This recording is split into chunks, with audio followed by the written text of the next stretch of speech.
BTEC Applied Science for AAQ, carrying on with Unit 2 Chemistry, and this is Section D, which starts going on about moles. What do we know about moles?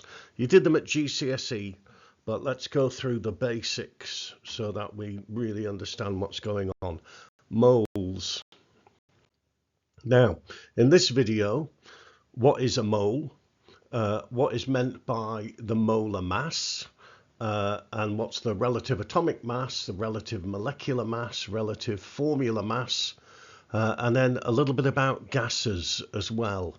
If we know the volume of a gas, we can work out how many moles it has. Yes, as we shall see. So Nash on. So there's Kevin the cat, and if the mass of a cat was 12 whatever, okay, the mass of a cat is 12, yeah, the mass of a sheep is 125. That's compared to the cat, that's relative to the cat. The mass of a mouse is 1, yeah, because it's the 12th of a mass of a cat.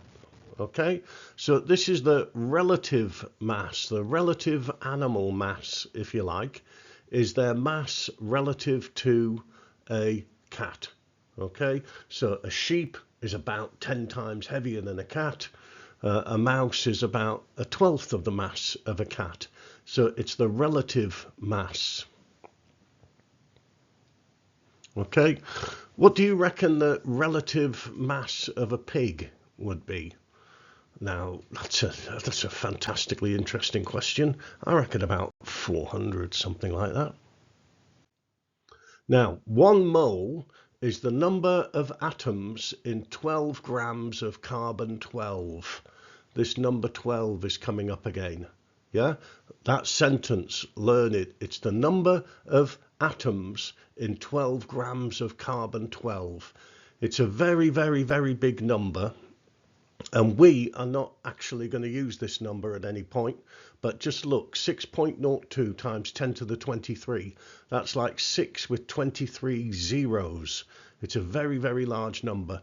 We use it in physics when we do radioactivity, but in chemistry, we don't really use that number. We just use moles. We just say that's 1 mole. Yeah, so how many atoms are there in 12 grams of carbon-12? There's a mole. Yeah. Now, the mass of a helium atom is 1/3 of the mass of a carbon atom. So what would the mass of a mole of helium atoms be? Yeah. The mass of a magnesium atom is double the mass of a carbon atom. How many atoms are there in 24 grams of magnesium? Well, I'm sure you know the answers to these. So the mass of a mole of helium would be 1/3 of 12, which is 4 grams. How many atoms are there in 24 grams of magnesium? Well, that's a mole, isn't it? Yeah, because a magnesium atom has twice the mass of a carbon atom. Now, in the periodic table, the big numbers in the periodic table tell us the relative atomic mass, and that is the mass compared to carbon. They're not all whole numbers because you've got your isotopes as well. So it's an average, as we saw in an earlier video. It's an average for the different isotopes of that element. Okay, but basically carbon is 12, oxygen is 16, fluorine is 19, sulfur is 32, etc. And it is the mass compared to carbon. Yeah, a hydrogen atom has about 1/12 of the mass of a carbon atom. A helium atom has 1/3 of the mass of a carbon atom. Just a little test for you. In this table, answer those questions. Pause the video, do it quickly. It should be pretty easy. Which element has the heaviest atoms? In this table, it's calcium. Yeah, it's got a relative atomic mass of 40. Are beryllium atoms heavier than fluorine atoms? No. What element has a relative atomic mass of about 40? Well, that would be argon. How many atoms are there in 6.94 grams of lithium? Oh, that would be a mole. Yeah, note that we don't need to give this ridiculous big number. We just say a mole. Yeah, very convenient. Now, a mole of carbon atoms. We've got carbon plus oxygen goes to carbon dioxide. And we've got a mole of carbon atoms, some ridiculously big number. A mole of oxygen molecules, yeah, again, the same ridiculously big number. And we get a mole of carbon dioxide molecules, yeah, and again, the same ridiculously big number. Now, chemists prefer to deal with the numbers of atoms because it's all about ratios. It's like 1 to 1 to 1, okay, rather than dealing with the actual mass. If we want to know the actual mass, then we can work that out later, which we will do. But in the equation, it's all about ratios. 1 mole of carbon, 1 mole of oxygen, 1 mole of carbon dioxide. Simple, simple, simple. Now, the mass of a mole of something is called the molar mass, okay?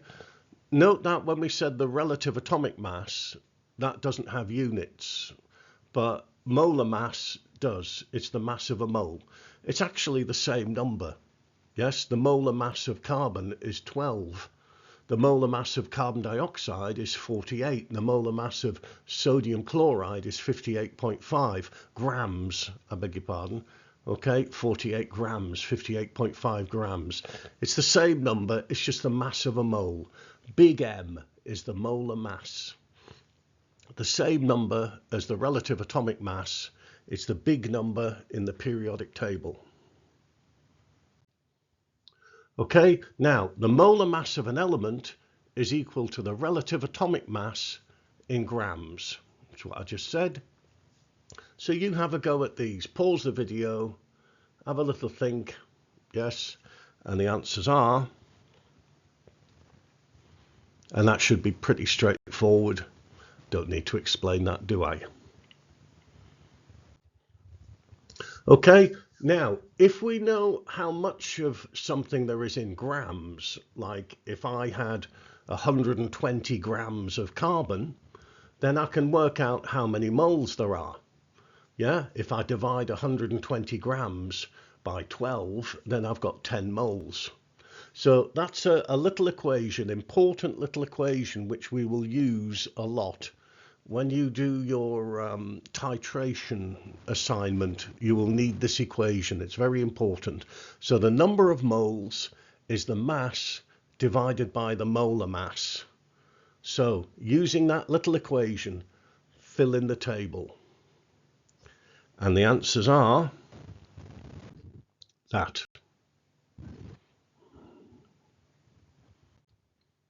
Now, relative atomic mass, okay, relative molecular mass. Now, this can apply to elements as well because there's quite a few gases which are diatomic. In other words, like oxygen is 2 oxygen atoms glued together, and if each oxygen atom is 16, then an oxygen molecule is 32. So these are relative molecular masses actually for elements. Okay, so oxygen, O2, H2, hydrogen, chlorine, Cl2, nitrogen, N2, etc.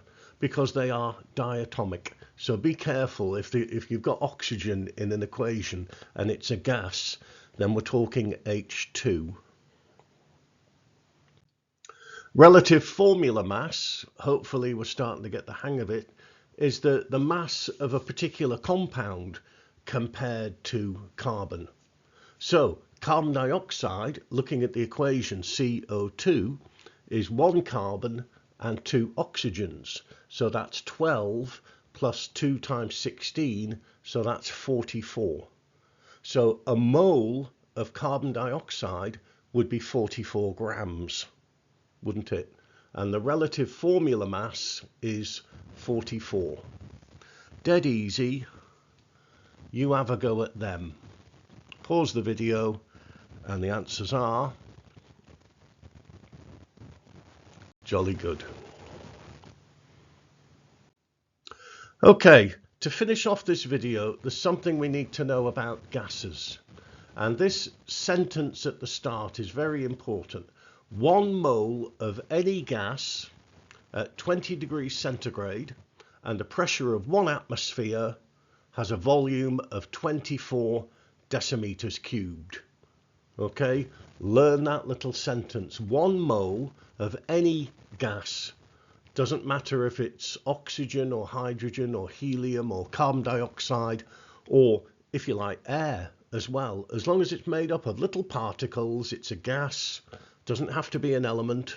Okay, at 20 degrees C, which is room temperature officially, 1 atmosphere is just the atmosphere in the room, 100 kilopascal.